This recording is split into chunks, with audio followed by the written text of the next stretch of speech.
Right, okay, today we have the French Revolution by Oversimplified. I've already seen the Russian Revolution. I've already seen the American Revolution. They're on my channel if you want to go and check them out. These Oversimplified videos are actually amazing. They're really good watch. So, yeah, let's jump into it and let's see what we got.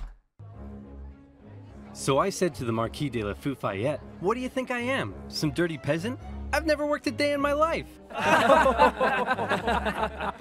Alright, little party going off. That Marie Antoinette sure is pretty. Sure is. Wouldn't want to be Prince Louis, though. That's going to be a lot of responsibility when he becomes king, especially since France is in financial ruin. Quite. Thank you one and all for attending the royal marriage of my grandson, the future King of France, to the Archduchess of Austria. Now for the very awkward yet historically accurate part of the ceremony, where we all watch them get into bed together. What? Wait, is that what they did? All right, now that's out of the way. Let's lead the royal couple to it. You better give us an heir, you fat, ill-bred boy. Nighty-night. Wait, did they actually watch him get into bed? Oh, that's weird. That's weird. A lot of responsibility. France is in financial ruin. You fat, ill-bred boy. Quite. That's going to be a lot of responsibility. France is in financial ruin. How can you have a good night when he's got all these nightmares going on?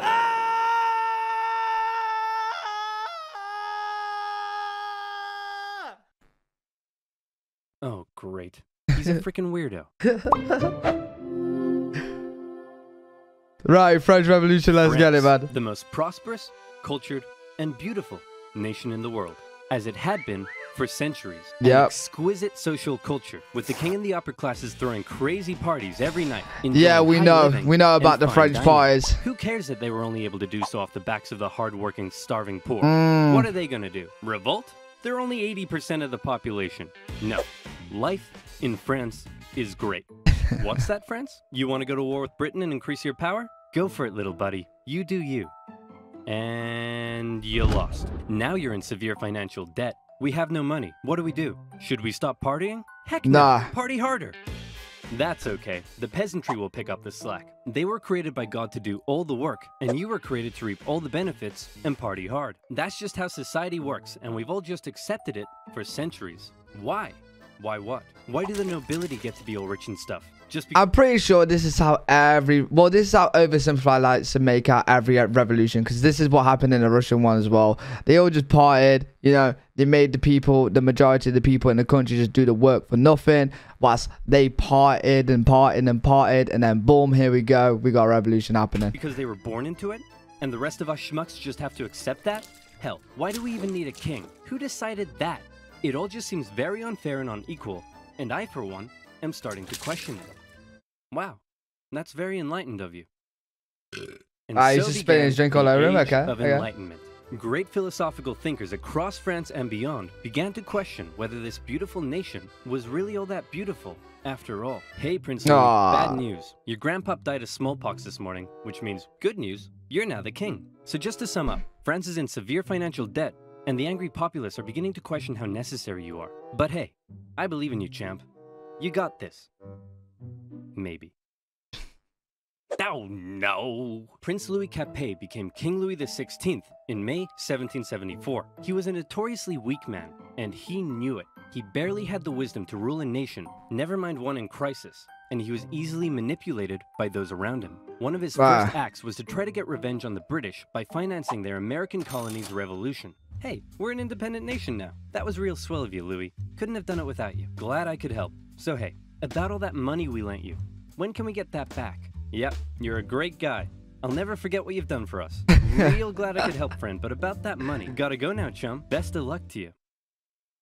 Oh no! And now France was in even more debt. France's poor, suffering under the strain of economic ruin, watched as the nobility continued to live as though nothing was wrong. In particular, they grew increasingly disdainful of the queen, Marie Antoinette, as she continued to spend all of France's money on her own luxurious lifestyle and fashion. There's no way. Their backs in the fields, she was walking around like, hey, my hair is about. I'm not making that up. Her hair really was about. Bro, And her what? lavish spending earned her the nickname Madame Deficit. And speaking There's of the no queen, way, there was bro. also a long-standing scandal around the fact That's a that cool the ass king took a hairstyle. very long time to boink her, and the working classes of Paris began ridiculing the royal couple with lewd pamphlets depicting the queen as a court thought and the king as a wuss, unable to fulfill his marital duty. Respect for the monarchy was at an all-time low, as France's finances were spiraling out of control, and the king and his aides really only had one solution to the crisis. Pie. Tax the poor. Tax the poor. We could do a sexy calendar shoot. Tax the poor. And so it was. The poor, who were already struggling to make ends meet, found themselves being taxed from every direction. Hey, I'm the royal tax collector. Looks like you've yet to pay your income tax, head tax. By the way, how many windows you got in that house of yours? 3? Oof, yep. There's gonna be a tax for that. Window hey, tax. Priest here. Have you paid your church tithe yet? Well, at least this one is going to the good work of God. Sure. God. I think this year, God wants me to buy a new swimming pool. Hey, private tax collector Oh here. my God, I would and lose I my brought some mind. goons with me. Just a few quick questions. How much I salt would did you buy lose this year? my mind. 7 kilos, I think? Yep. Okay, there's gonna be a tax for that. Oh, what's that over there? And that's extra salt I held over from last year, so I wouldn't have to buy as much this year. Oh, yep, there's a tax for that. And what are you doing with all of this salt? Well, obviously cooking. On the table. Yep. And preserving fish and meat. Oh no. Oh, Yep, there's going to be a tax for that as well. Hey, how old is he? He's 9. And so he's purchased his required amount of salt for this year, right? What? No, he's 9. Uh-oh. Sorry, little Timmy. Looks like I'm gonna have to tax you for that.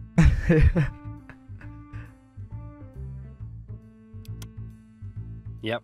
Salty. There's gonna be a tax for that. And that's not all. A huge portion of the peasants' harvest had to be given up. And there was also the labor tax, where peasants were required to work a certain number of days for their local lord without pay. Oh Obviously, my people God, weren't too no happy with these way. taxation policies. And the What did they aggressive nature of these expect was private gonna tax happen farms when they're doing sometimes this to even the people? escalated to violence. In particular, though, of course. the people really hated how inconsistent the taxation rules were across the nation, and also the fact that the first 2 estates often had to pay very little, if any tax at all. And so, the anger continued to grow. France had a population that was just about ready to explode. What could push them over the edge? How about a touch of natural disaster? A series of harsh summers and winters left the peasants' harvests in ruin, meaning they had no food or money, and the cost of bread skyrocketed. Of course, the upper classes had massive stocks of grain and wheat, so they were virtually untouched by this new crisis. But now the poor really were starving, and they began to riot. The thing is, right, like, I'm pretty sure at this point they've already seen other revolutions happen for the exact same reason, yet they still don't learn what's going to happen by it. You can't just keep taxing the poor and not expect anything from it. Like, what are they thinking? Women took to the streets, bakeries were raided, and bakers suspected of keeping bread for themselves were sometimes even hanged. Wow, this is really getting out of control. Your Majesty, we need some decisive action. You need to step up and lead us. What will you do?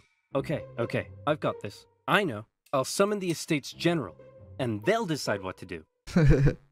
You really are a fat, ill-bred boy. The Estates General was the closest thing France had to a government. Oh shit, that is sick. It was a purely advisory body and was rarely summoned. In fact, it hadn't been summoned for 175 years prior to this. Wow. But with France in a severe crisis, the king felt the time was right to call on the government to help. The Estates General was made up of representatives from the 3 estates, that is, the clergy, the nobility, and everybody else. Okay, thanks for coming, everyone. The first order of business is regarding the clergy and nobility. You all get brand new Porsches. You get a Porsche, and you get a Porsche, and you get a Porsche. Everybody gets a Porsche.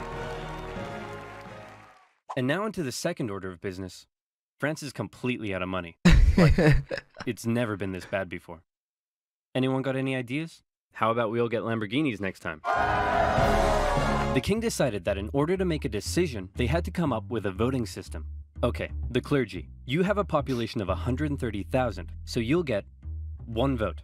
The nobility. You have a population of 350,000, so you'll also get 1 vote. And the third estate. You have a population of 27 million people and make up 98% of the population. Very impressive. You'll get... What vote? 1 vote. The Third Estate were obviously pretty unhappy with this system because they kept on finding that this would happen. We propose to raise taxes on the Third Estate. All in favor? All opposed? 2-1. Taxes will be raised on the Third Estate. We propose a motion that says the first 2 estates are a bunch of poo-poo heads. All in favor? All opposed? 2-1.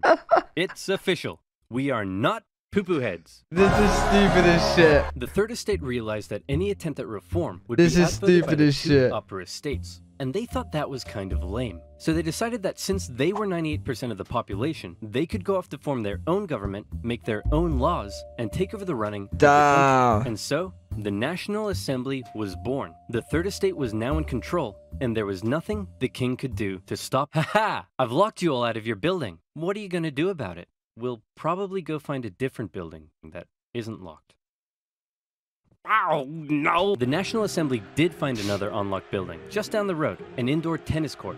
Where on the 20th of June 1789, they all took the tennis court oath, pledging to continue meeting until the king finally gave in to their demands for more equality and economic reform. This new National Assembly included many of the most educated members of the Third Estate, including 2 young lawyers by the names of Maximilien Robespierre and Georges Danton. Some members of the first 2 estates even joined their cause. Some of these men formed a radical new political party called the Jacobin Club and quickly became leading figures. While many members of the Third Estate simply wanted more equality, a growing number in this Jacobin faction would begin calling for something even crazier, the removal of the king entirely. And this is where fear began to take hold. With such a volatile situation developing, everyone was afraid of something. The king feared his position was under threat, and he called in the military to take position around Paris. The Third Estate heard rumor of the gathering military force, and they feared the king was planning to round them up and arrest them. Maybe he'd even execute them. It also didn't help that the king had just dismissed France's popular finance minister, who had been trying to make reforms himself. It seemed the king was done negotiating. Fear, left unchecked, often boils over into anger, and anger detonates with violence. The angry people of Paris, after centuries of cruel inequality, harsh oppression, even starvation, fearful of having their new movement for reform demolished so soon, decided that it was now or never to take action. Screw reform. They decided they'd do one better. How about revolution? The people of Paris, believing the French military was preparing to attack, decided they should arm themselves. The National Assembly announced the creation of a bourgeois militia, the National Guard, and immediately, many troops from the French military defected over to the revolutionary side. In the early hours of July 14th, 1789, a large crowd stormed and raided the Hôtel des Invalides, a military hospital where they were able to secure a large number of rifles. The bad news was they weren't able to find any gunpowder for their new weapons. The good news was they knew exactly where to get some. A prison fortress and a symbol of royal tyranny towering over Paris, the Bastille. Mid-morning, the crowd gathered around the Bastille and demanded that the man in charge, Governor Delaunay, surrender the prison and hand over the gunpowder. Obviously, Governor Delaunay was like, no way. So he stalled for time by inviting a few members of the crowd in for negotiations. The crowd, still waiting outside, quickly became impatient, and before long, they stormed the fortress, taking on the French troops inside.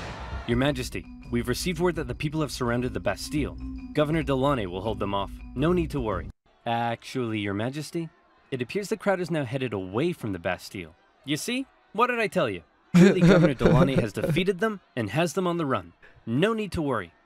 Your Majesty, isn't that Governor Delaunay's head on a pike? Well, clearly, Governor Delaunay has taken on the form of a bodiless pike-head deity, and the people are so enamored with him, they're parading him around the city. No need to worry at all. When the National Assembly heard about the violence that had taken place, they had 2 options. Either 1, they denounce it and try to carry on the revolution using peaceful means, or 2, they say, damn, you stuck his head on a pike? That's pretty hardcore. Wait, they actually put their No way, they actually put his head on a fucking pike? I thought that was just for the video. And we That's love it. mad. Incidentally, they went with option number 2. Some historians believe this reaction paved the way for the utter violence and bloodshed that would become the legacy of the French Revolution. This widespread acceptance of violence during the Revolution is also largely credited to the writings of a certain Jean-Paul Marat, a man of science with a horrible skin condition that kept him confined to a bathtub. He began writing a radical newspaper he affectionately named The Friend of the People. He had to stay in a bathtub. Be very afraid. Given the chance, the king and the nobility won't hesitate to massacre us all. The solution is simple. Execute them. Kill every last one of them. Cut off 1,000 heads. And if that's not enough, cut off 1,000 more. Oh, hey, Mr. Squeaky. What are you doing down there? You're so cute. Aw, I love you too, Mr. Squeaky. Mwah. Now, where was I? Oh, yeah. Kill them all. It became one of the most popular publications in Paris during the Revolution and succeeded in spreading ever-increasing fear and anger among the people. In August, leaders of the National Assembly, with help from a certain Thomas Jefferson, adopted the Declaration of the Rights of Man and of the Citizen, an incredible document that guaranteed liberty and equal rights to all men. And when I say men, I mean men. Despite its shortcomings in gender equality, the massively influential declaration would go on to inspire the struggle for liberty and equality across the planet for centuries. However, back in France, the vast majority of the people weren't really so concerned with enlightened ideas of equality as much as they were concerned with the fact that they were still starving. Bread was still expensive as hell and hard to come by. The people felt that one reason nothing had been done yet about the crisis was because the king simply couldn't see the problem. He lived in Versailles, a full 20 kilometers southwest of Paris, and as a result, lived in comfort, separated from his dirty, stinking subjects. On October 5th, a crowd of women, 7,000 strong, decided they'd do something unprecedented. They decided they'd remove that separation and confront the king directly. The women marched all the way to the king's palace in Versailles. Along the way, the crowd continued to grow into the tens of thousands, and when they arrived, they demanded an audience with the king. What are those things outside the palace? They're poor people, Your Majesty. That's poor people? They say they're hungry. Hungry? Then let them eat cake. They say they're hungry. See, this is the exact BS that led to this whole mess in the first place. You're so out of touch. They're writhing around in the filth, breaking their back to barely scrape by, and they come to you demanding just the basic ability to feed themselves, and you think a slice of cake will sort them out? Well, then what's let them on eat their Taco Bell head? Crunchwrap Supreme. Wow. They're not that desperate. Members of the crowd actually managed to break into the palace with the intention of killing the queen, who narrowly escaped through a secret passage in her bedroom. The enraged mob killed several members of the royal guard and raised their heads on pikes, which, if you haven't noticed yet, is something they were quite fond of doing. I was literally about to pause it and say that. They actually like putting people's heads on pikes, don't they? The king had no choice but to come out and talk People to are crazy, man. He agreed to accept his new position, sharing power with the revolutionary government, and to return to Paris with the crowd, removing the separation with the heads on the pike. King and subject. King Louis had a problem with people constantly raiding his palace, but one thing he didn't have a problem with was people raiding his computer. Because he ignored. If you guys do want to check out part 2, it will be on the screen right now for you to check it out.